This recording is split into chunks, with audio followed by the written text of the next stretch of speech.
Education वो ही असल है ना कौम की, उसको आपने प्राइवेटाइज कर दिया।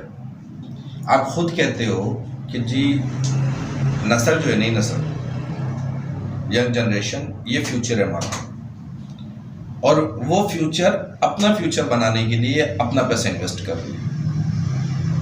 उसके बाद अगर वो बन गए, डिग्री ले ली, तो वो मुल्क तो नहीं संवारेंगे ना, वो मुल्क से बाहर ही जाएंगे, क्योंकि उनके पास जॉब अपॉर्चुनिटीज ही नहीं होंगी।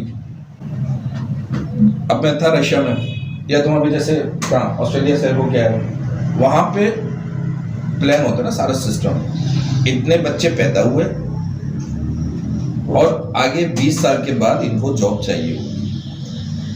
अब वो जो गवर्नमेंट के स्कूल्स होते हैं उधर वो सारा रिकॉर्ड उनका मेंटेन हो रहा होता है, कौन सा बच्चा टॉप कर रहा है, कौन सा एवरेज है और कौन सा फॉरेन क्लास है, वो उस हिसाब से चलते हैं। मैट्रिक और इंटर में उनका सारा डिसाइड हो जाता है कि किसने मास्टर्स की डिग्री लेनी है, किसने हाई पोस्ट पे जाना है, उतनी वो जॉब वैकेंसीज निकल रही होती है। वहां पे अगर बंदा रिटायर हो रहा है तो उसको एक्सटेंशन नहीं दी जाएगी, वो जितना भी काबिल हो, क्योंकि अगर उसको आप एक्सटेंशन देते हो तो जो पीछे आने वाला है उसकी सीट गई।